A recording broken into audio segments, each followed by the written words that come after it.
cette histoire vraie a commencé un soir. Un soir, alors que je faisais la bise à ma petite fille et que je l'abordais, eh bien, je lui faisais juste une bise et j'allais partir lorsqu'elle m'a dit « Maman, tu n'es pas une vraie maman ». Elle me l'a dit d'un ton tellement agressif que j'en étais surprise parce que ça n'était pas son habitude. Alors je me suis approchée d'elle, je me suis assise auprès de son lit et je lui ai dit « Mais pourquoi je ne suis pas une vraie maman, Lisa ?» Parce qu'une vraie maman, elle a beaucoup d'enfants. Et toi, tu n'as que moi. Et j'ai une amie qui a beaucoup de petits frères et sœurs. Alors tu n'es pas une vraie maman. Lorsque j'ai entendu ces paroles assez dures à mon cœur, j'ai commencé à réfléchir et j'ai regardé ma fille dans les yeux en lui disant « Ça te ferait plaisir d'avoir un petit frère ou une petite sœur? Oui, mais tu ne veux pas. » Mais si, ma chérie, seulement on n'en avait jamais parlé. Alors j'ai embrassé Isabelle, elle m'a fait une grosse bise aussi et nous nous sommes quittés. Dans les jours qu'on suivit, j'ai parlé à mon mari et je lui ai dit sérieusement, il faudrait que nous ayons un autre enfant. Parce qu'Isabelle était seule. Plusieurs fois, je la voyais seule dans sa chambre et lorsqu'elle rentrait de l'école, elle était retirée au fond de sa chambre, cachée derrière ses poupées. Et bien souvent, je me disais, elle est peut-être fatiguée de l'école, elle est peut-être fatiguée de sa journée et elle se refuge derrière ses poupées.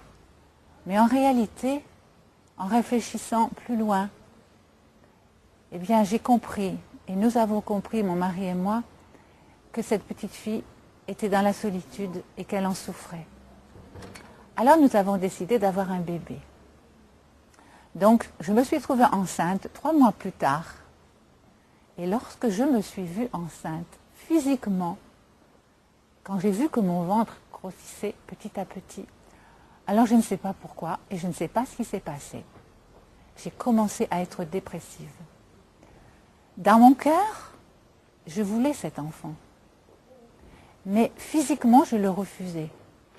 Et je crois qu'un combat s'est produit à ce moment-là en moi. Un combat que je n'arrivais pas à cerner. Je n'arrivais pas à gérer.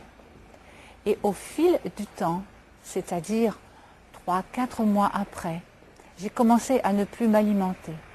J'ai commencé à ne plus rien faire dans ma maison. J'ai commencé à délaisser toutes mes responsabilités.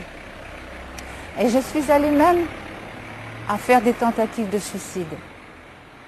Et je me souviens que lorsque mon mari rentrait furtivement pour me surveiller, parce qu'il avait quand même réalisé et remarqué que je n'étais pas bien dans ma tête, eh bien, ces tentatives de suicide, au moins 3 ont été ratées. Mais au bout de 7 mois, alors que nous étions en train de dîner un soir, tous les 3 à table, je ne sais pas ce qui m'a pris. J'ai commencé à crier, à pleurer. J'ai couru dans ma chambre et je me souviens qu'en courant, je me tapais la tête contre le mur. Et lorsque je suis arrivée dans ma chambre, je me suis écroulée sur le lit. À ce moment-là, mon mari est venu me rejoindre et il m'a dit, tu sais, Isabelle m'a fait une réflexion en te voyant et elle a dit, mais maman, elle est devenue folle. Et c'est à ce moment-là que mon mari a réfléchi et s'est rendu compte de la situation. Alors il m'a dit, je crois qu'il faut que tu partes et que tu te sépares de nous pour un temps. J'étais à 3 mois d'accoucher et je ne pouvais pas partir. Je suis allée voir, en désespoir de cause, devant cette situation, je suis allée voir un médium, espérant que ma dépression pouvait être soignée. Mais lorsque je suis allée voir cet homme, il n'a fait que me présenter des petits flacons devant moi. Il ne m'a pas adressé une parole et je suis sortie de la consultation complètement déprimée. Et je n'ai pas lâché. Je n'ai pas lâché parce que je voulais vraiment m'en sortir malgré tout. Donc je suis allée voir un psychologue. Alors là, le psychologue m'a posé beaucoup de questions personnelles. Et lorsque j'ai terminé cette séance avec lui, je lui dis, monsieur, vous ne m'avez rien dit, vous n'avez rien fait. Et je regrette vraiment d'être venu vous voir. Et je suis sortie de cet entretien en pleurant, encore plus démoralisée et déprimée. Où aller? Que faire? Vers qui me tourner? J'avais, dans ma maison, une pile de médicaments. Elle était haute de 30 cm. Et je prenais quelques médicaments. Mais en réalité, ces médicaments ne m'apportaient rien du tout. Je passais des nuits sombres, des nuits où je faisais des cauchemars épouvantables, des nuits où j'étais agressive et des nuits où je ne dormais pas. Et l'accouchement est arrivé, mais un mois avant, j'ai réessayé une tentative de suicide. En fait, mon seul but et mon désir, c'était de mourir, de me détruire. Je ne pourrais pas vous expliquer pourquoi, comment, ce qui se passait dans mon esprit, mais j'étais poussée par une force qui me lançait. Je n'avais conscience de rien autour de moi, seulement de mourir. Alors je cherchais toutes les occasions. Et un mois avant d'accoucher, eh bien, je suis sortie un après-midi.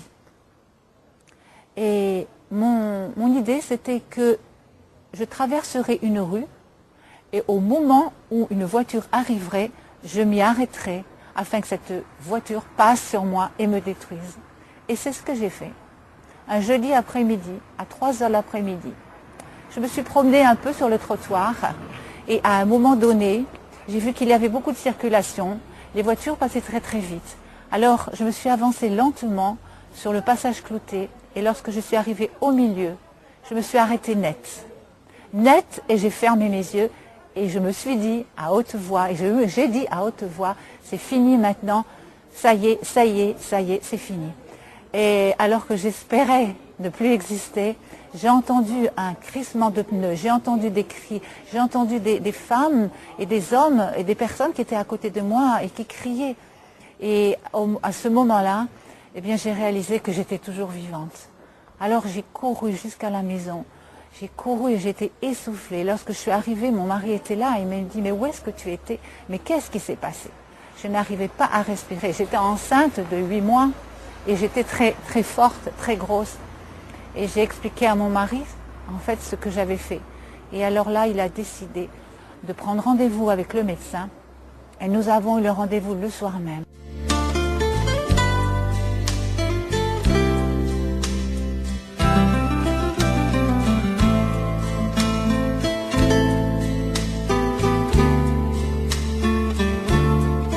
Alors le médecin m'a dit, madame, il faut absolument provoquer l'accouchement. Donc il m'a donné des médicaments et le soir même, eh bien, je prenais ces médicaments. Le lendemain, j'ai accouché d'un magnifique bébé. Mais lorsque je suis arrivée à la clinique, eh bien, ce bébé a eu du mal à venir, bien sûr, et j'ai été entre la vie et la mort, puisque j'étais très faible à ce moment-là. Mais le bébé est né, et moi, eh bien, mon seul désir, c'était eh bien, toujours de mourir. Donc je n'ai pas regardé mon bébé, je ne suis pas occupée de mon bébé, je ne me suis pas intéressée à mon bébé. Et lorsque je suis revenue à la maison, 3 semaines après, eh bien, les crises de nerfs ont continué. Et elles ont été de plus en plus graves, de plus en plus fortes, jusqu'au moment où mon mari m'a dit, je crois qu'il faut que tu te sépares de nous. Il faut aller dans une maison de repos, il faut te faire soigner. Donc le médecin m'a recommandé une maison de repos où des personnes qui avaient des problèmes psychologiques comme moi, qui étaient dans un état dépressif et qui n'arrivaient plus à avoir le contrôle d'eux-mêmes. Et donc les papiers ont été faits, les formalités ont été faites. Et un mois après, je partais dans cette maison à 300 km de chez nous. Et je partais avec notre bébé. Notre petit garçon a été mis dans un local près de la maison où moi-même je logeais. J'étais dans une chambre, seule, avec la pile de médicaments que j'avais emportée de ma maison. Et là, j'ai commencé à réaliser que j'étais dans un endroit où toutes les personnes étaient dans le même état que moi. Seule dans ma chambre, en fait, je ne mangeais pas beaucoup. Je passais mon temps assise sur mon lit et je regardais toute la journée à travers la fenêtre. J'étais enfermée dans ma chambre, d'ailleurs toutes les personnes qui étaient dans cet établissement étaient enfermées chacune dans leur chambre. Et j'ai passé un mois comme ça, toute seule. Et je me souviens qu'au bout de ce mois, un après-midi, vers 5 heures de l'après-midi, j'ai regardé à travers la fenêtre et j'ai aperçu un arc-en-ciel. Et sur cet arc-en-ciel, il y avait un mot, Dieu. C'est tout ce que j'ai vu. Et puis, en une seconde, tout s'est effacé. Et puis, je suis revenue dans mon monde, c'est-à-dire inexistante, absente, morte à tout ce qui était autour de moi. Mais 2 jours après cet arc-en-ciel qui m'est apparu dans le ciel, un matin, pas comme les autres, je me suis levée et je me suis habillée, alors que les autres jours, je restais en pyjama. Et je me suis habillée, j'ai commencé à me maquiller. Et vers 11 heures du matin, je suis sortie. Et en courant dans le couloir, parce qu'en fait, ma seule idée, à ce moment-là, c'était d'aller retrouver mon petit garçon.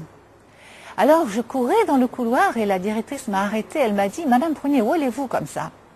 J'avais un sourire, j'étais très très joyeuse. Et pour elle, c'était la première fois qu'elle me voyait dans cet état. Alors, elle a appelé une surveillante en lui disant, « Accompagnez-la parce que je ne sais pas ce qui lui arrive ce matin. Elle est bizarre. » Et vous comprendrez très bien que dans cet établissement, les personnes étaient vraiment très bizarres. Donc la surveillante était là pour me gérer d'une certaine façon. Et elle m'a accompagnée dans l'endroit, la nurserie, où était mon petit garçon. Et lorsque j'ai vu Yves, j'ai voulu le prendre dans les bras. Alors que depuis 1 mois et demi que j'étais dans l'établissement, je refusais de le voir. Je ne voulais pas le voir. Il ne m'intéressait pas. Et comme je vous l'ai dit, ma seule vision, mon seul désir, c'était de mourir. Mais là, il paraissait que j'étais vivante, que j'avais envie de voir mon petit garçon. Et je l'ai pris dans les bras jusqu'à ce qu'il s'endorme. Puis je l'ai remis à la nurse. Et je suis revenue dans ma chambre. Le vendredi de la même semaine, la directrice est venue me voir. Et elle m'a dit, « Madame Prunier, il semblerait qu'il s'est passé quelque chose. Racontez-moi. » Il m'était impossible de lui dire quoi que ce soit. Il ne s'était rien passé de spécial. Pour moi, seulement cet aperçu, cet arc-en-ciel qui était venu dans le ciel bleu 2 jours avant. Mais ce que je ne savais pas, et ce qu'elle m'a dit, c'est qu'elle avait téléphoné à mon mari en lui disant qu'une métamorphose s'était produite dans ma vie et qu'elle ne comprenait pas. Et elle avait invité mon mari à venir me chercher. Lorsque mon mari est venu, le dimanche, dans le bureau de la directrice, alors qu'il était en train de faire les papiers pour que je puisse sortir de cet établissement, mon mari m'a dit, il s'est passé quelque chose le mercredi soir. Et le mercredi soir était le même jour où j'avais vu cet arc-en-ciel dans le ciel. Et mon mari m'a raconté, en revenant chez nous, ce qui s'était passé ce mercredi à 9 h du soir, à 300 km de cet établissement où j'étais. Moi, j'habitais Brest à ce moment-là, dans cette maison de repos, et lui habitait Saint-Malo. Et mon mari m'a raconté que ce soir-là, complètement découragé parce que le médecin généraliste lui avait dit, vous savez, monsieur Prunier, il ne faut plus penser à revoir votre femme. Elle est très malade. Ne pensez plus à la revoir. Et mon mari avait à ce moment-là 35 ans. Nous avions une petite fille de 7 ans et un bébé qui venait de naître. Et mon mari était complètement découragé. Donc il est allé voir un prêtre. Mon mari était catholique. Il est allé chercher du secours auprès d'un prêtre. Il lui a expliqué la situation. Mais lorsqu'il en est sorti, une demi-heure après, il en est sorti, mais aussi découragé que lorsqu'il était rentré. Aucune réponse, aucune solution ne lui avait été donnée. Et mon mari est rentré chez lui. Et là, seul dans sa chambre, il a crié à Dieu. Il s'est souvenu que dans sa plus tendre enfance, on lui parlait de Jésus. D'un Jésus qui guérissait, qui délivrait. Et là, il a dit à Dieu, si vraiment tu existes, alors fais quelque chose pour ma femme. Sors-la de cet enfer. Sors-la de cette dépression. Puis il s'est endormi dans une grande paix. Simplement, c'était pas une prière en fait. C'était un cri au secours, un appel au secours. Il n'avait plus rien vers quoi se raccrocher. Et puis, le dimanche, je suis sortie de cet établissement. Je suis sortie complètement transformée. Et voilà maintenant 29 ans, et bien que cette dépression était terminée. Et je n'ai plus jamais eu